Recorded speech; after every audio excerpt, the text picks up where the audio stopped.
Je m'appelle Morin, et à 31 ans, j'étais assise à côté du sapin de Noël illuminé de ma famille, déballant un petit paquet informe enveloppé de papier rouge. À l'intérieur, j'ai trouvé une tasse en céramique blanche sur laquelle on pouvait lire, en lettres capitales joyeuses, j'ai jeté un coup d'œil dans le ventre. De l'autre côté de la pièce, ma sœur déballait un porte-clés attaché à un nœud en satin rouge, puis s'est précipitée dehors pour découvrir une toute nouvelle voiture garée dans l'allée. J'ai souri, bien sûr.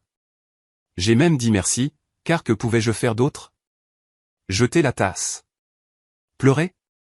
J'ai souri, siroté mon café tiède et fait semblant que ma poitrine ne se serrait pas à l'idée qu'une fois de plus, la cible de la blague, c'était moi. Puis, sur le chemin du retour, j'ai passé un seul coup de fil. 3 jours plus tard, la voiture de ma sœur avait disparu et mes parents étaient assis en face de détectives, essayant d'expliquer comment ils avaient accidentellement utilisé ma carte de crédit pour l'acheter. Si vous avez déjà été trahi par les personnes qui étaient censées vous protéger, vous comprendrez ce qui s'est passé ensuite. J'aimerais pouvoir dire que j'ai été choqué quand j'ai ouvert ce cadeau, que j'en ai ri ou que j'ai regardé autour de moi en attendant le vrai cadeau, mais ce n'était pas le cas. Au moment où j'ai décollé le papier d'emballage et vu cette tasse ridicule, quelque chose à l'intérieur de moi a fait un signe de tête, comme pour dire « ouais, ça colle ». Je l'ai soulevé avec un sourire qui aurait sa place sur une photo de famille embarrassante. Oh, comme c'est drôle, ai-je dit, parce que c'est ce que vous faites quand le passe-temps préféré de votre famille est de se moquer de vous. Ma mère a rejeté la tête en arrière et a gloussé.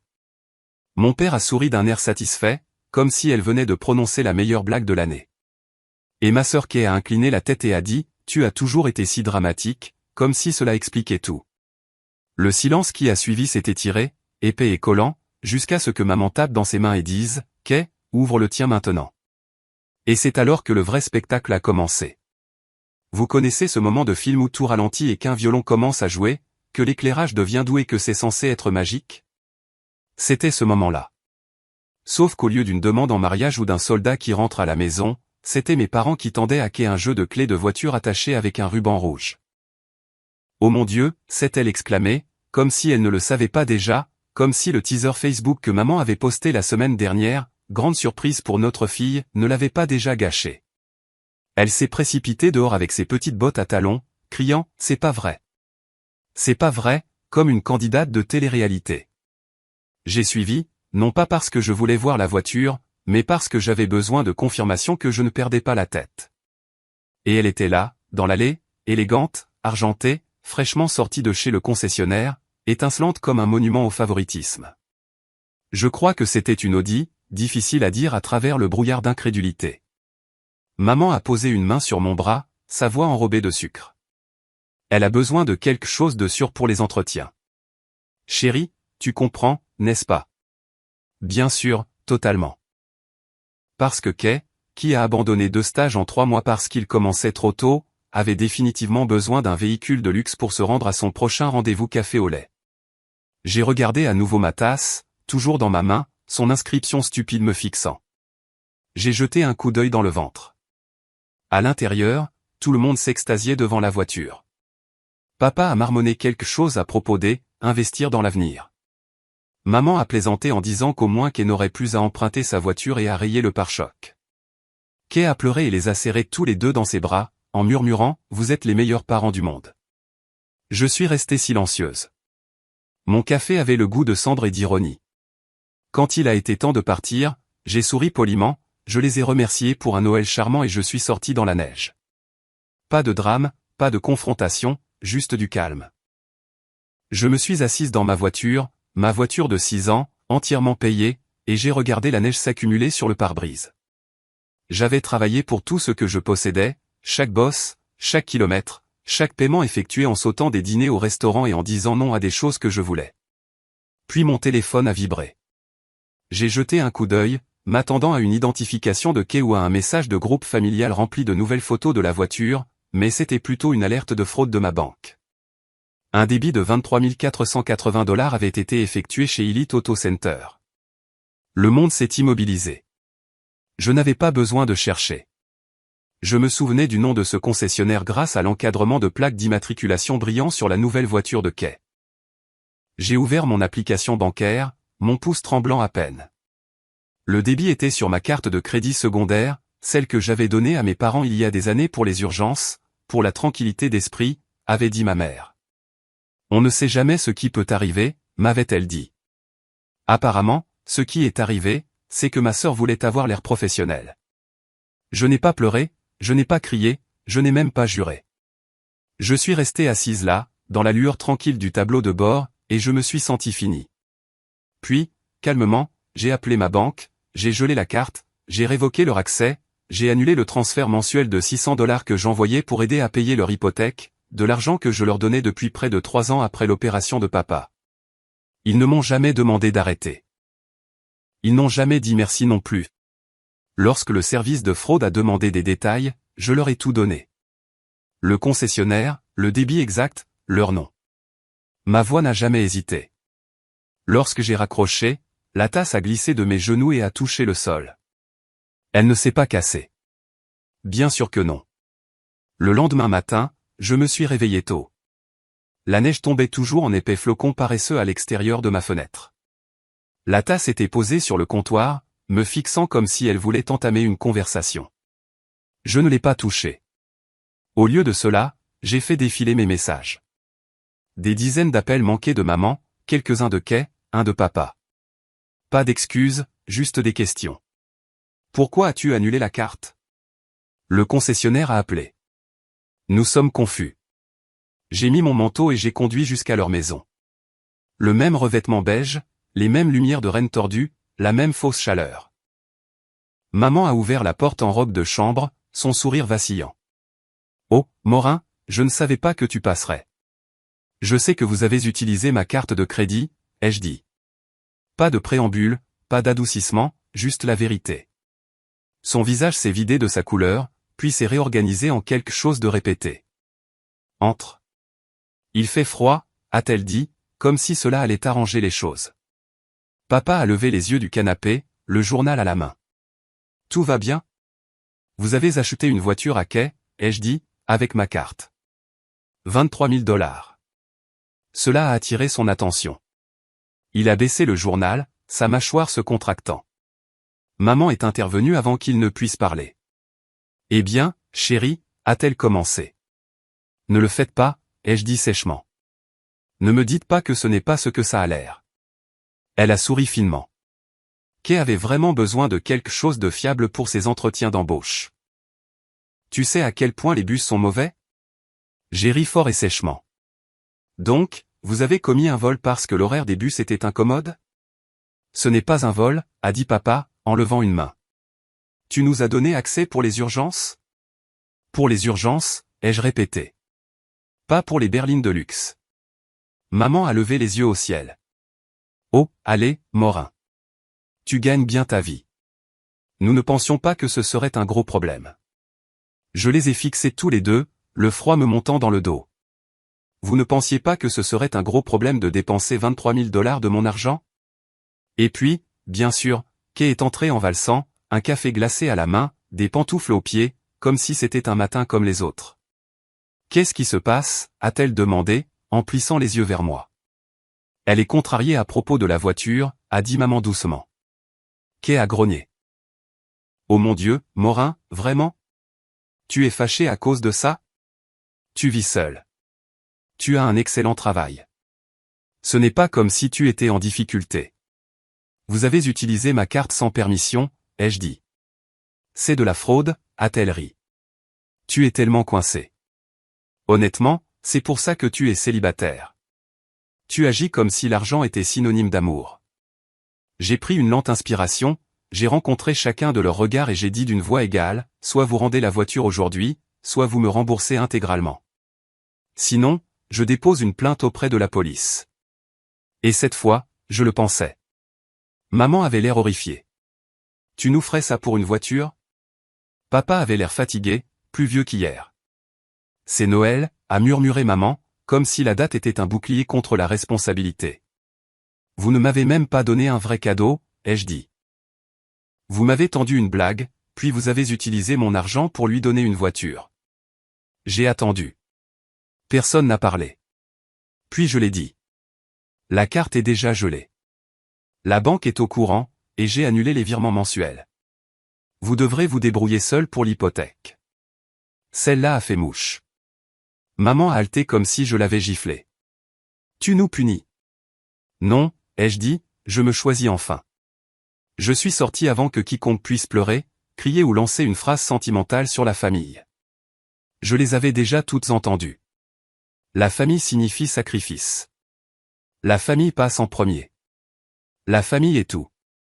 Ce qu'ils n'ont jamais dit, mais ont toujours voulu dire, c'est « la famille est tout » jusqu'à ce que cela les incommode.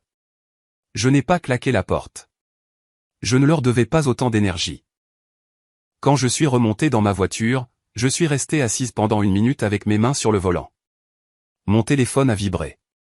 Nouveau message de la banque, confirmation de la déclaration de fraude. J'ai souri. Ce n'était pas un sourire joyeux, mais il était réel. Il s'avère que je n'avais pas jeté un coup d'œil dans le ventre. Je n'avais tout simplement pas encore commencé à grimper. Je ne m'attendais pas à me sentir mieux, mais c'était le cas. Pas joyeux, juste stable. Après tout ce qui s'est passé chez eux, il ne restait plus grand-chose à dire. Il ne restait que ce qui devait être fait. Je me suis assise avec une tasse de café et j'ai ouvert mon téléphone. J'ai fait défiler les anciens messages jusqu'à ce que je trouve celui que j'avais envoyé à ma mère il y a 3 ans lorsque je lui ai donné la carte de crédit d'urgence. C'était simple, juste pour être clair, la carte d'urgence est réservée aux frais médicaux ou à la maison. Veuillez ne pas l'utiliser pour autre chose. J'ai pris une capture d'écran. Ensuite, j'ai téléchargé le relevé de carte de crédit, celui avec le débit de 23 748 $ chez Elite Auto Center, et j'ai enregistré la photo de Kay debout devant la voiture argentée avec un nœud rouge. Je l'avais prise à Noël sans y penser. Maintenant, c'était une preuve. J'ai appelé la ligne non urgente du service de police local et j'ai demandé comment signaler une fraude financière. Une femme m'a transféré à un agent. Je lui ai tout expliqué calmement, clairement, que j'avais donné à mes parents une carte de crédit pour les urgences seulement, que je n'avais pas autorisé l'achat, que j'avais une preuve écrite et des documents. Il m'a demandé si j'étais disposé à les envoyer. J'ai dit oui. Il m'a donné un numéro de rapport et une adresse email. J'ai tout envoyé cet après-midi-là. Pas de drame, pas de cris, juste des faits. Je ne faisais pas ça pour leur faire du mal. Je le faisais parce qu'ils avaient franchi la ligne. Et j'ai finalement décidé d'arrêter de faire semblant qu'ils ne l'avaient pas fait. 3 jours plus tard, les retombées ont commencé. Le premier signe est venu d'un message de Kay, « Tu es incroyable ». Quelques heures plus tard, elle a posté une vidéo sur ses réseaux sociaux. Sa voiture, techniquement celle pour laquelle j'avais été débité, était en train d'être remorquée de l'allée. Elle n'a pas dit grand-chose, elle s'est contentée de la filmer et de fixer la caméra comme si quelqu'un l'avait volée. La légende disait, « Certaines personnes ne supportent pas de vous voir progresser ». Elle m'a identifié dans la publication. Je l'ai regardée une fois, puis j'ai fermé l'application. Plus tard dans la journée, quelqu'un m'a envoyé un message en privé. Nous nous étions rencontrés 1 ou 2 fois, une ancienne amie de lycée de Kay. Elle a dit qu'elle n'était pas surprise et que Kay avait une longue histoire de profiter des gens. Ce n'était pas censé être un réconfort, mais j'ai apprécié l'honnêteté. Le lendemain matin, j'ai reçu un message vocal de ma mère. Sa voix tremblait. Il y a eu des policiers à la porte aujourd'hui. Ils ont dit qu'il y avait une plainte contre nous pour fraude. Maureen, comment as-tu pu faire ça? Tu déchires cette famille. Ce n'est pas qui tu es. Je n'ai pas enregistré le message. Mon père a envoyé un court message plus tard dans l'après-midi, c'est allé trop loin. Nous devons parler. Je n'ai pas répondu non plus. Le soir, la famille élargie a commencé à donner son avis. Tout d'abord, un message de groupe de ma tante Diane, « As-tu sérieusement appelé la police sur ta propre mère ?» J'ai répondu par une phrase, « Elle a utilisé ma carte de crédit sans permission. » Je l'ai signalé. Personne n'a rien dit après ça. Le silence n'était pas surprenant. Il était juste plus fort que d'habitude. Au fil des jours, les choses ont commencé à se défaire pour Kay aussi. Elle prévoyait de commencer un nouveau stage en janvier, quelque chose qu'un ami de papa avait organisé pour elle. Sans voiture, elle ne pouvait pas s'y rendre. Elle a manqué les premiers jours et ils l'ont laissé tomber. Elle s'est plainte en ligne, a dit que j'avais ruiné sa vie, que j'étais jalouse, amère et cruelle. Elle a omis la partie où elle a dépensé mon argent sans demander. Pendant ce temps, j'ai reçu une alerte de mon ancienne banque. Une tentative avait été faite pour se connecter au portail hypothécaire partagé, probablement par ma mère. Il était déjà fermé. Elle n'aurait vu qu'une erreur de connexion. Quelques semaines plus tard, quelqu'un m'a transmis un lien d'annonce. Leur maison était à vendre par le propriétaire. Les photos étaient mal éclairées, prises avec leur téléphone. J'ai reconnu le salon, le même où ils ont tendu des clés de voiture à quai et m'ont donné une tasse. J'ai cliqué sur chaque photo. Je ne me sentais pas satisfaite. Je ne me sentais pas satisfaite. J'en avais assez d'expliquer, assez d'essayer, assez d'être utile seulement quand c'était pratique. Je n'avais plus de nouvelles d'eux depuis. Le message vocal et le message, pas d'excuses, pas d'explications, juste du silence, comme s'ils espéraient que j'oublierais tout ce qui s'était passé si suffisamment de temps passait. Après tout, c'était le rythme depuis des années. Un petit feu, un gel tranquille, puis tout se remettait à zéro comme si rien n'avait jamais brûlé. Mais ce n'était pas l'un de ces moments-là. Quelques jours après le dépôt de la plainte, le débit a été annulé. Le concessionnaire a retiré la voiture et la société de carte de crédit a remboursé le montant total, discrètement, efficacement, sans qu'il soit nécessaire de s'excuser. Je me suis assise sur mon canapé ce soir-là, une tasse de café à la main, et j'ai ouvert mon application bancaire. Tout était en ordre, rien ne manquait, rien n'était mal utilisé, tout m'appartenait à nouveau. Je me suis remémoré Noël, la façon dont ils ont souri quand Kay a poussé des cris de joie devant la voiture, à quel point ils avaient l'air fiers, comme s'ils avaient fait quelque chose de généreux, quelque chose d'aimant. Je me demande s'ils se sentent toujours fiers maintenant. La tasse était toujours dans la poubelle. Je ne m'étais pas donné la peine de la sortir. Je n'en avais plus besoin. Ils ont enfreint les règles. Je n'ai fait que l'officialiser. Pendant quelques semaines, tout s'est calmé. Pas d'appels, pas de messages vocaux culpabilisants, juste du silence, comme s'ils espéraient que j'oublierais tout ce qui s'était passé si suffisamment de temps passait. Après tout, c'était le rythme depuis des années. Un petit feu, un gel tranquille, puis tout se remettait à zéro comme si rien n'avait jamais brûlé. Mais ce n'était pas l'un de ces moments-là. Finalement, le silence s'est brisé. Cela a commencé par un message de ma mère, « Pouvons-nous parler ? » Juste toi et moi, comme des adultes. Je l'ai regardé pendant 1 minute, hésitant à l'ignorer, mais une partie de moi voulait la regarder dans les yeux. Je voulais entendre l'excuse sur laquelle il s'était finalement mis d'accord, alors j'ai accepté. Un lieu neutre d'1 heure, un lieu public, des femmes dans un café près de mon appartement, pas leur genre d'endroit habituel. Pas d'alcool, pas de menus enrobés de sirop, juste des tables propres, du café noir, et pas assez d'intimité pour faire une scène, ce qui est probablement la raison pour laquelle elle l'a choisi. Elle est arrivée la première, seule. Pas de quai. Papa était assis dans la voiture, a-t-elle dit, trop fatigué pour entrer. Bien sûr. Il m'a serré dans ses bras. Je ne l'ai pas serré en retour. Elle n'a pas semblé surprise. Nous nous sommes assises. Elle jouait avec son alliance pendant que je sirotais mon café et que j'attendais que le spectacle commence. J'ai eu le temps de réfléchir, a-t-elle dit, à tout. J'ai acquiescé. Je ne l'ai pas aidée. Je n'ai pas comblé le silence. Elle a souri étroitement, puis s'est lancée. Nous étions sous pression, Morin. Ton père est stressé. Kay est perdu. Nous ne voulions pas te blesser. Bien sûr que non. Ils ne veulent jamais blesser personne. Cela se reproduit encore et encore. Je pense juste, a-t-elle continué, que tu as tellement de succès maintenant. Tu as toujours été responsable. Je pensais que tu comprendrais peut-être. Il y avait le voyage de culpabilité enveloppé de compliments.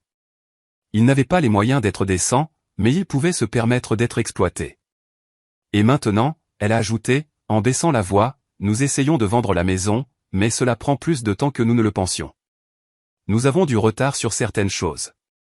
Si tu pouvais simplement aider avec l'hypothèque pendant quelques mois de plus, juste jusqu'à ce que les choses se stabilisent. J'ai posé ma tasse. Non. Son sourire affaibli. Je n'ai pas fini. Je n'en avais pas besoin. Alors, tu vas vraiment laisser tes parents perdre leur maison. Je me suis penché légèrement en avant, calme et clair. Vous m'avez utilisé comme une banque, ai-je dit. Les banques ont des conditions. Vous les avez enfreintes. Ça a marché. Elle a cligné des yeux à nouveau, cette fois plus lentement. Nous étions désespérés. Non, ai-je dit, vous étiez privilégié. Il y a une différence. Elle s'est assise en arrière, paraissant plus petite maintenant, pas fragile, juste dégonflée, comme si l'air s'était enfin échappé de la performance. La conversation s'est terminée quelques minutes plus tard quand elle a dit qu'elle espérait que le temps guérirait les choses. Je n'étais pas en désaccord. Je n'ai simplement pas dit de quel temps elle voulait parler. Je suis rentré chez moi avec le même calme qui m'avait suivi toute l'année, mais cette fois, ce n'était pas lourd. C'était propre, comme un espace fraîchement balayé. 2 jours plus tard, j'ai reçu un message de ma cousine, une capture d'écran d'une conversation de groupe à laquelle je ne participais pas, c'est dégoûtant ce que Maureen a fait. Appelez la police. C'était un malentendu, et maintenant nos parents se démènent pour survivre à cause d'une erreur. C'était donc le nouveau récit. Pas de fraude, pas de vol, juste un petit oubli avec un véhicule de luxe. Je n'ai pas répondu. J'ai simplement transféré le message à ma cousine avec 3 pièces jointes, le relevé de carte de crédit, le message que j'avais envoyé il y a des années décrivant les conditions de la carte et la confirmation du rapport de police. C'est tout. Pas de légende, pas d'explication. Elle ne m'a plus envoyé de message. Kay est apparu en ligne quelques jours plus tard. Nouvelle photo, nouvelle légende. Le ton avait changé maintenant. Il s'agissait de citations vagues sur la trahison et la famille, sur le fait que la famille n'aide que quand on est utile. Bien sûr. Je n'ai pas pris la peine de répondre. Je n'étais plus intéressé à changer la vie de qui que ce soit. Les personnes qui comptaient le sauraient, ou pas. De toute façon, ce n'était pas à moi de réparer les choses. Finalement, la maison a été vendue, pas pour ce qu'ils voulaient, probablement, mais assez pour échapper à la saisie. Quelqu'un m'a envoyé le lien de l'annonce. Je n'ai pas cliqué dessus.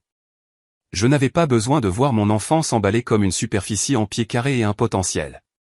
Ils ont déménagé dans un endroit plus petit de l'autre côté de la ville. Je le sais parce que maman a envoyé un courriel pour mettre à jour son adresse au cas où les choses changeraient. Je n'ai pas répondu. Je n'étais pas en colère. Je n'étais pas amer. J'en avais juste assez. Un matin, j'ai nettoyé le tiroir de la cuisine où je range les bricoles, les menus à emporter, les vieilles cartes d'anniversaire, les clés de choses que je ne possède plus. Tout au fond, il y avait la facture pliée du relevé de carte de crédit de décembre. Je l'ai déchiquetée complètement, soigneusement, comme un rituel de clôture. Ils avaient l'habitude de dire que j'étais la plus forte, que je n'avais pas besoin d'autant, que je pouvais le supporter. Ce qu'ils voulaient dire, c'était « tu es plus facile à ignorer ». Ils m'ont appris à me taire. Il s'avère que j'attendais juste le bon moment pour parler. Alors maintenant, vous savez ce qui s'est passé. Certaines personnes disent que je suis allé trop loin. D'autres disent que je ne suis pas allé assez loin. Je n'ai pas fait de scène. Je n'ai pas crié. Je n'ai pas claqué de porte ni brûlé de pont. Je n'ai fait qu'appliquer la limite qu'ils n'ont jamais pensé que je tracerais. Mais qu'en pensez-vous? Ai-je eu tort d'appeler la police, de signaler la fraude, de m'en aller, ou était-ce la première bonne chose que j'ai faite depuis longtemps? Quoi qu'il en soit, merci d'avoir écouté. Et si vous voulez entendre d'autres histoires comme celle-ci, honnêtes, désordonnées, humaines, n'hésitez pas à vous abonner.